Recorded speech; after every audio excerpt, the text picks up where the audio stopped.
Uma cidade onde tudo parece caro, onde as distâncias se perdem na imensidão, onde os hotéis nem sempre correspondem à expectativa. Ainda assim, é uma das cidades mais amadas por viajantes de todo o mundo. Estamos falando da grande capital do Reino Unido. Sejam muito bem-vindos a Londres. Foi aqui que o mundo como conhecemos começou a se transformar. A Revolução Industrial inventou fábricas e produção em massa. Aqui estudou Alexander Graham Bell, o inventor do telefone. Karl Marx escreveu grande parte de O Capital, que se tornaria uma das bases do pensamento socialista. Florence Nightingale definiu a enfermagem moderna, fundando a primeira escola de enfermagem no Hospital St. Thomas. E Thomas Cook inventou o conceito de pacotes de turismo.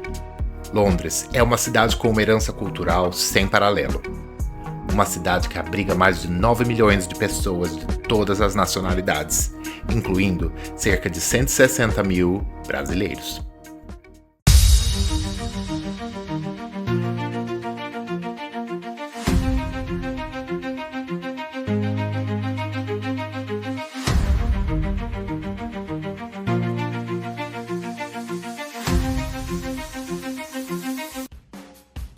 Olá, eu sou o Lê Refê. Seja muito bem-vindo ao canal Por Aí. Aqui falamos de história, cultura e turismo. Terminamos 2025 explorando os cenários da Reforma Protestante. Se você perdeu, basta clicar no link aqui no vídeo. Hoje, seguimos para uma das metrópoles mais fascinantes do mundo, Londres, a capital do Reino Unido. Não esqueça de deixar seu like e ativar o sininho para continuar viajando com a gente. Ano 40 d.C.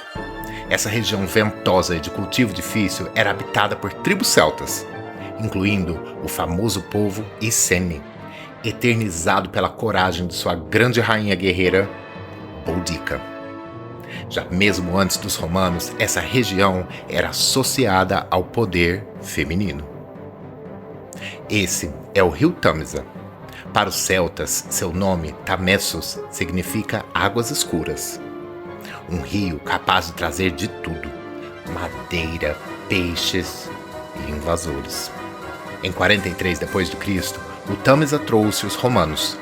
Eles rapidamente fundaram colônias, batizando a cidade aqui de Londinium, uma versão em latim do nome celta, Londinos, nome dado à região pelas tribos locais.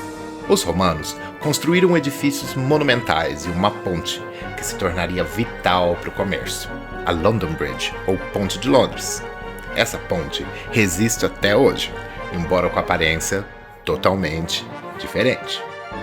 E vale lembrar, não confunda a Ponte de Londres com Ponte Torre. Vamos falar da Ponte Torre daqui a pouco. Londinium era parte da província romana da Britânia, que tinha até uma personificação feminina. O nome da província romana, Britânia, deu origem séculos depois aos termos britânico e British. Para Londinium, nem tudo seria tranquilo. A inquietude dos celtas, especialmente da rainha Boudica, explodiu em 60 d.C. Ela liderou uma revolta devastadora contra os romanos, destruindo Londinium. A revolta durou mais de um ano, até que em 61 d.C., o governador Suetônio Paulino reestabeleceu a colônia romana, construiu muralhas colossais para proteger a cidade. Hoje, vestígios da cidade romana permanecem por toda Londres, incluindo partes da muralha próxima à estação Tower Hill. No século IV, Londinium prosperava com 50 mil habitantes, até que o declínio do Império Romano levou o imperador Honório a ordenar a retirada, deixando a cidade em ruínas. Cerca de 20 anos depois, tribos saxônicas vindas do norte da Alemanha começaram a se instalar na região. No século VII, fundaram Lundenwic, a 1 quilômetro oeste das antigas ruínas romanas, mais ou menos onde hoje está Covent Garden. O antigo Lundenwic hoje corresponde à região de Aldwych. Com os saxões, a região passou a ser chamada de Anglia, a terra do povo anglo, que mais tarde se tornaria Angleterre ou Inglaterra. 3 séculos depois, invasores vikings da Dinamarca chegaram, criando uma fusão étnica e linguística com a população saxã. Esse foi o embrião do idioma inglês que falamos hoje. No século IX, o rei Alfredo o Grande revitalizou as antigas muralhas romanas para se proteger de novos invasores. E foi nesse período que a antiga cidade romana começou a ser chamada de Londres. No século X, monges beneditinos com o apoio de Eduardo o Confessor construíram a Abadia de Westminster, consagrada em 10 de dezembro de 1065. A igreja gótica que conhecemos hoje data de 1245. Esse foi um marco, criando um segundo centro de poder fora das antigas cidades romana e saxônica. Mas foi em 1066 que tudo mudou. Guilherme o Conquistador, um rei normando de origem viking, invadiu Londres. Dentro das muralhas da cidade, ele construiu a Torre Branca, o primeiro edifício da Torre de Londres, como fortaleza para proteger a cidade e afirmar seu poder. Nascia ali a monarquia inglesa como a conhecemos hoje. Guilherme também criou o Domesday Book, o primeiro registro de propriedades da Europa, algo como os cartórios de hoje em dia. E foi o primeiro rei coroado na Abadia de Westminster ainda em 1066. Ao longo dos séculos, a Torre de Londres cresceu com novas muralhas. Torres e alas transformando-se em um palácio, prisão, arsenal e até mesmo zoológico. Sua fama de assombrada vem de séculos de acontecimentos sombrios. Execuções, prisões e torturas marcaram seu passado. Entre os fantasmas mais conhecidos está Ana Bolena, a rainha decapitada por Henrique VIII, que dizem aparecer caminhando pelos corredores com a própria cabeça nas mãos. Por isso, a Torre de Londres é considerada um dos lugares mais assombrados da Europa, onde passado, poder e mistério se misturam em cada pedra. Londres é difícil de definir, porque sempre foi muitas cidades em uma só. A cidade de Londres, ou City of London, é o núcleo da antiga cidade romana Londinium. Ainda hoje mantém fronteiras próprias, marcadas por placas com o dragão de São Jorge, o símbolo histórico ligado ao padroeiro da Inglaterra. Esse pequeno território tornou-se o coração financeiro do país, onde bancos, bolsas e sedes globais convivem com ruas medievais e igrejas centenárias. Ali, o horizonte é dominado por edifícios que impressionam qualquer visitante, como o Shard, que se eleva como uma lâmina de vidro sobre a cidade e representa a Londres do século XXI. Essa ousadia arquitetônica nem sempre passa despercebida. Em 2013, um prédio de vidro espelhado conhecido como Walkie Talkie acabou refletindo a luz do sol com tanta intensidade que derreteu partes de um carro estacionado na rua. Não era qualquer carro, mas um Jaguar.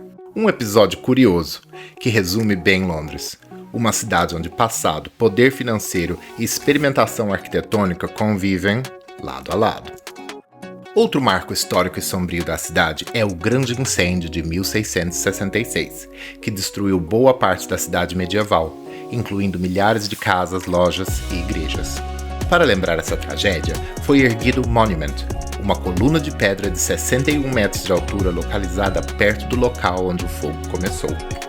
É possível subir seus 311 degraus e ter uma vista incrível da cidade, refletindo sobre como Londres se reinventou após o desastre.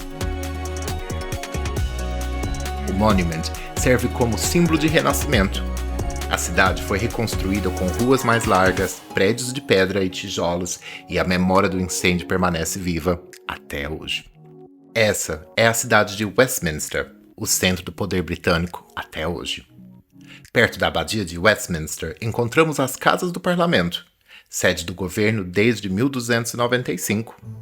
Foi aqui, em 1605, que Guy Fawkes tentou explodir o parlamento em um ato desesperado contra o rei Jaime I. A conspiração fracassou e Guy Fawkes foi capturado. Desde então, todo dia 5 de novembro, os britânicos comemoram a chamada Bonfire Night, ou a Noite da Fogueira. É uma tradição em que se acendem grandes fogueiras, queima-se uma figura de Guy Fawkes e há fogos de artifício por o país todo. A história também ficou famosa por uma canção que se tornou icônica, Remember, Remember the 5th of November, se lembra, o dia 5 de novembro, relembrando a tentativa de explodir o parlamento e o triunfo da lei. O edifício do parlamento que conhecemos hoje foi erguido em 1840, junto com um dos maiores símbolos de Londres, o Big Ben. Mas muita gente se engana.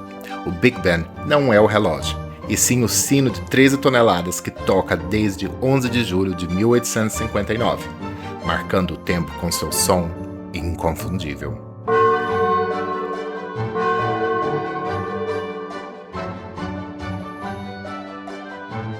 Essa é a famosa Trafalgar Square, coração de Londres, ponto de encontro de turistas e londrinos há séculos.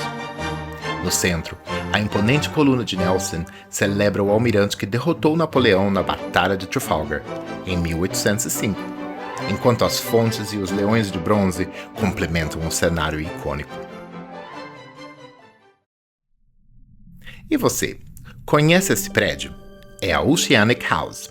Ela aparece em uma das fotos mais famosas da história, com um menino segurando jornais na porta, que anunciava o desastre do Titanic com a manchete Great Loss of Life, grande perda de vidas.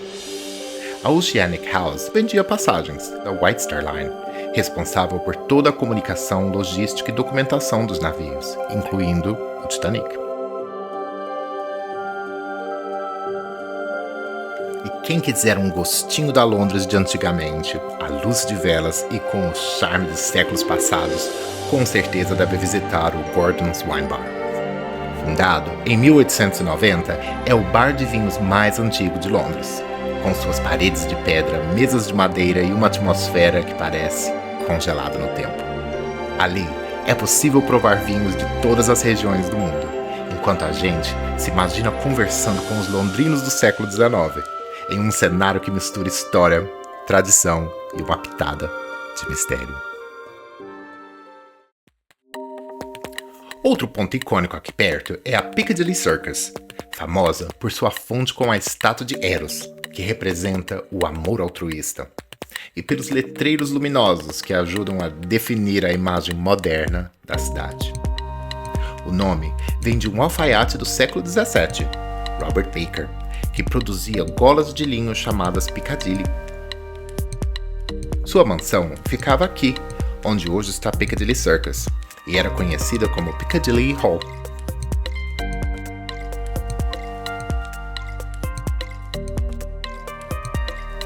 Perto daqui estão Leicester Square, o coração do entretenimento com cinemas e grandes estreias de filme, e Chinatown, vibrante com suas lanternas e restaurantes, promovendo a cultura chinesa.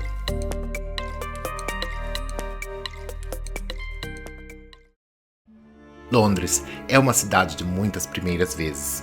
Durante o longo reinado da Rainha Victoria, a cidade sofreu uma transformação sem precedentes. Foi por causa dela que esse período passou a ser chamado de Era Vitoriana, um tempo marcado por progresso, poder e profundas contradições sociais. Victoria não foi apenas uma monarca. Seu governo deu estabilidade política ao país e consolidou a expansão do Império Britânico, incentivando a ciência, a engenharia e a indústria. Após a morte de seu marido, o príncipe Albert, em 1861, a rainha entrou em um luto rigoroso. Passou a se vestir exclusivamente de preto e raramente aparecia em público. Ainda assim, mesmo recolhida, seu reinado moldou uma época inteira e transformou Londres no centro do mundo moderno. Enquanto a rainha se afastava dos holofotes, Londres avançava em ritmo acelerado. A Revolução Industrial redesenhou a cidade. O comércio se expandiu, as estações ferroviárias se multiplicaram e novas soluções urbanas se tornaram urgentes. Foi nesse contexto que a empresa Metropolitan Railway ousou fazer o impossível: criar trens subterrâneos. Em 1863, foi inaugurada a primeira linha de metrô do mundo, ligando as estações de Paddington e Farringdon. O sistema passou a ser chamado de metrô, justamente por causa do nome da empresa que o criou, Metropolitan, dando origem a um termo que seria adotado em cidades do mundo inteiro. Nas últimas décadas do século XIX, Londres se consolidou como o coração de um império global. Fábricas, locomotivas e portos operavam sem descanso. A Inglaterra dominava mercados internacionais, exportando carvão, ferro, tecidos e produtos manufaturados para o mundo inteiro. Os rios tornaram-se corredores de riqueza e inovação, enquanto a cidade crescia movida por ambição e confiança no futuro. Foi nesse cenário de poder industrial e orgulho nacional que surgiu a Tower Bridge, construída entre 1886 e 1894. Com suas torres de inspiração gótica e um avançado sistema elevadiço, a ponte permitia a passagem de grandes navios pelo Tâmisa, sem interromper o fluxo. Imponente e funcional, ela se transformou em um símbolo duradouro de Londres. Um retrato da era vitoriana, onde a engenharia, império e tradição caminhavam lado a lado. A identidade do Reino Unido anda de mãos dadas com a monarquia, e isso também se reflete na arquitetura. Você sabia que em muitas casas de Londres é possível identificar o período histórico ou até o monarca que reinava na época apenas observando o estilo da construção? Essas são casas do estilo Tudor. Elas foram construídas durante a dinastia Tudor, entre o final do século XV e o século XVI, período dos monarcas Henry VII e VIII e da Rainha Elizabeth I. É possível reconhecê-las pelo enxamel de madeira, pelas fachadas irregulares e pelas chaminés altas, típicas de uma época que a construção ainda era artesanal, e cada casa tinha personalidade própria. Essas são casas do estilo georgiano. Isso quer dizer que foram erguidas durante o reinado de um dos reis, George. Foram 4 ao todo, e governaram entre o século XVIII e o início do século XIX. A marca desse período é a simetria rigorosa, com janelas perfeitamente alinhadas e fachadas equilibradas, refletindo a busca por ordem e racionalidade. Essas são casas do estilo vitoriano. Elas datam do reinado da Rainha Victoria, ao longo do século XIX, período que deu o nome à Era Vitoriana. Aqui, a arquitetura se torna mais ousada. Tijolos aparentes, bay windows, telhados mais íngremes e uma rica variedade de detalhes decorativos, em grande parte impulsionados pela Revolução Industrial. Por fim, estas são casas do estilo eduardiano. Foram construídas durante o reinado do rei Edward VII, no início do século XX. Comparadas às vitorianas, elas são mais claras e espaçosas, com menos ornamentação, varandas amplas e influência do movimento Arts and Craft, refletindo uma nova visão de conforto e qualidade de vida. A capital do Reino Unido é fascinante, repleta de história e cultura. Foi casa de grandes nomes, de supermodels como Naomi Campbell e Kate Moss, a mentes brilhantes como Darwin. O conteúdo de Londres daria para inúmeros vídeos, e nosso passeio fica por aqui. Se quiserem conhecer mais sobre Londres, deixe uma mensagem pra gente nos comentários. Antes de nos despedir, gostaríamos de agradecer de coração aos nossos mais de 1.300 seguidores e apoiadores. Muito obrigado! Na semana que vem, embarcaremos de volta ao Brasil para explorar um dos berços de nossa cultura, nossa antiga capital e cidade maravilhosa, o Rio de Janeiro. Até lá e muito obrigado!